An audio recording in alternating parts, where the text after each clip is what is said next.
I celebrate this Mass with you, some of you might be seated around the kitchen table with a cup of coffee.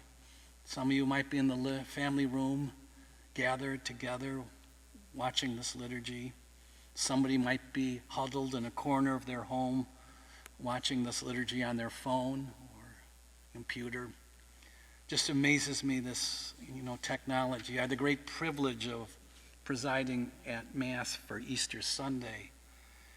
And, thousands of people watched that Mass through the abilities we have with YouTube and live streaming. There were people that watched this Mass from Dublin, Ireland, some in Naples, Italy. One family was in Maui, in Hawaii. I wish I was with that family. And all of us are coming to this liturgy from all sorts of places. Many of you sent me pictures on the internet of you watching the Easter Sunday liturgy, and it was wonderful to see your faces. Some of you got all dressed up, even if it was a matter of going downstairs into the family room, because it was Easter Sunday. Others of you forwarded the liturgy to your relatives that live far away. All of us somehow connected through this witnessing of the Eucharist. I was speaking, we had a men's group meeting a couple weeks ago, and we Zoomed it. And one of the men had an interesting observation. He said, this for my kids is their Pearl Harbor moment. They'll never forget the spring of 2020.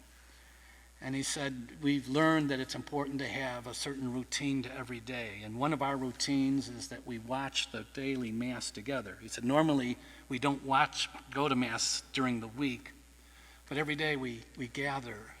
And then after Mass, we talk about the liturgy, what we might have heard from something the priest said or one of the readings. And he said, I've got to believe that when my children become parents and grandparents, they'll be telling their children and grandchildren about that spring of 2020 when every day we watched Mass together and talked about it. They will have, hopefully, great memories of how the Eucharist brought them together, even though they were not in church and were watching it on the internet. This passage from St. John's Gospel is part of his Gospel called the Bread of Life Discourse. These extraordinary meditations on the power of the Eucharist. And I think today, because of the fact that we haven't been able to go to Mass for many weeks, the power of the Eucharist is more evident to us. When we hear Jesus talking about he being the bread of life, he, the bread of eternal life, the one who eats his body, drinks his blood, will live forever.